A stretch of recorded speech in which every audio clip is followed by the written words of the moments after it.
So I wish I had had a chance to talk about this when I first thought of it, but I've been at the gym and was having my ass handed to me. The first thing I'll say, and this is a little bit off topic for what I want to talk about, is the fact that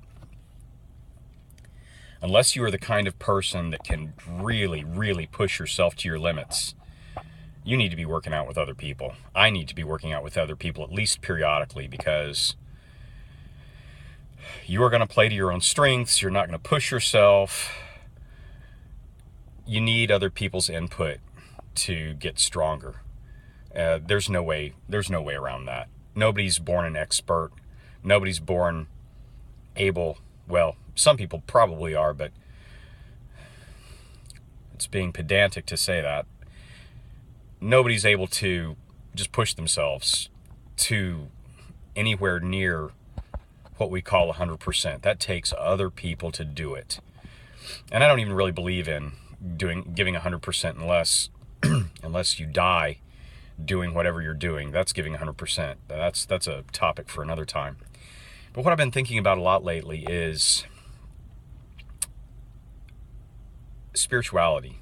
And I kind of feel uncomfortable using that word because for a long time it made me really uncomfortable to talk about that, because I lived through the early 2000s where people were saying things like, "I'm not religious, I'm spiritual." Oh God, it's like a pickup line. Just, if you could vomit on command, if you had any integrity at all, you'd do it. And that being said, and I also want to say, I'm very leery of one from column A, two from column B approaches to how we deal with the invisible world.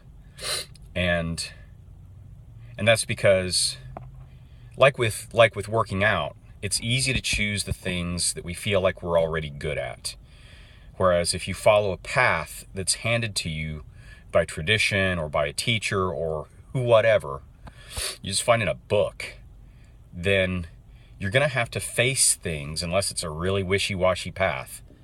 You're going to have to face things that make you uncomfortable, which probably mean, unless you're dealing with creepy people and parasites and soul destroyers, that path and that discomfort is going to make you stronger somehow, because you're going to have to face things in yourself that you didn't know were there. And that's one of the things I still value about my experience with Orthodox Christianity and going to confession, was that my very first confession, I had a priest call bullshit on me and say, "No, go back, look at the 10 Commandments, read this essay on the mystery of confession, and come back and do it again."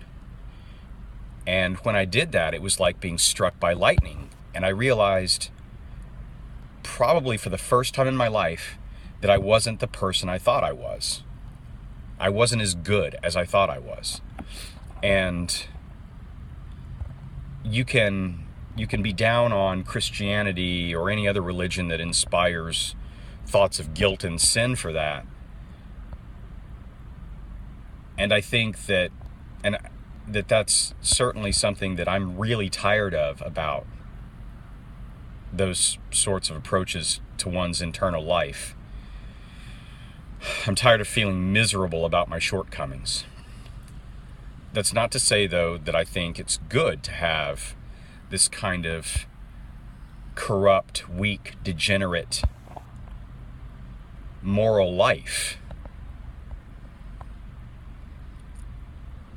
Know that you're a person who steals, who lies, who's gluttonous, who has 1,000 adulteries in your heart. Know that about yourself. Know that about yourself. So I can't ever give up that. I can't ever go back and disavow the power of the Christian faith in my life. And I don't want to. I also don't want to turn aside from the attraction I feel to my own personal approach to spirituality, which is basically my own life mixed up with pop culture and the little I know about the Vedic tradition and the little I know about my ancestral Anglo-Saxon Germanic heritage and the spiritual practices of my ancestors, and coming back thousands of years in that regard. Though also my ancestral tradition of Christianity. People forget our ancestors, my ancestors, wholeheartedly embraced 1,000 things. And that, thank you, self, is what I wanted to talk about. And that is syncretism. Syncretic, together with the creeds, mixing creeds. And I think that is very human, and it is very whole. And wholeness, I think, is very important. And so maybe having a syncretic approach to spirituality isn't being wishy-washy, and it's not just picking what you like here and there. Maybe it's just what is very human. And that's what's so disturbing about fundamentalists and other people who are very puritanical about their approach to whatever it is they believe. Whether it's Christians who are whatever stripe they are, or atheists who are just, religion is stupid and all science and, just these sorts of very kind of puerile, limited views of everything. And I'm not talking about not being serious, and I'm not talking about being severe, and I'm not talking about, my own recent family past, I think, is in Methodism. And unlike the Methodists of today, when I grew up, my mother described Methodists as, because she wasn't one anymore, but she had kind of negative memories of it as a child, was don't drink, don't smoke, don't dance, don't smile, don't have fun, because Jesus and sin, I guess. Well, I'm not sure just being disciplined and ascetic, that's not bad. But having this really narrow, benighted view of the world where you can only have one foot in one path, I think that's really good, actually. It kind of takes me back to Plato's Symposium, where the physician, I forget his name, talks about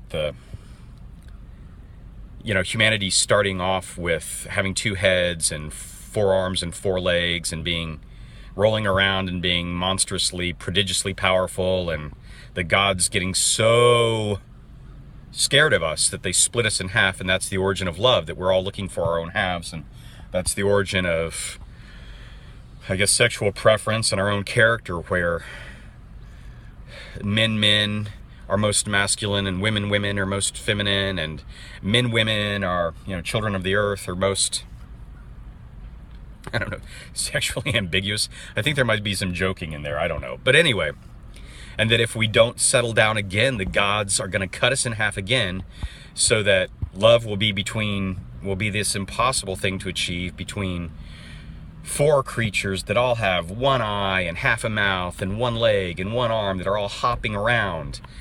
And that's what fundamentalism is like, in my opinion. That's what that rejection of all other ways but my way. And I know people that are really good-hearted, fully Christian people who aren't fundamentalists, who can love people and don't have to chase people around that don't have their beliefs, but are very serious about theirs. And I'm not saying to be wishy-washy. I use that too much. I just hate the Christianity of self-help and don't judge other people. Well, don't condemn other people. And you can still say they're living a life of sin. And a Christian looks at me and says, hey, you're doing wrong because of X, Y, and Z. I'm like, right on, brother. Know your faith. No sin. No sin, and avoid it. For me, I think I'm going to indulge in that sin and try to live my own life according to my values. You live your life according to yours, and let's try to treat each other with some decency and respect. And where we can't, well, there we go. So anyway, that's the whole business with two faith and people saying that Roman Catholicism is Christian paganism and all that business. I'm just not so sure that's true. I think that what people really want is wholeness. And so they mix things until they find enough stuff to find the answers. And if you ever find yourself in a position where you say, I've got something that has all the answers, I think you've been split in half again, and you're hopping around on one leg with one arm, and you don't have all the faculties you should. So get back together with that other half. Find that other faith, that other way that'll make you whole again, because wholeness is critical.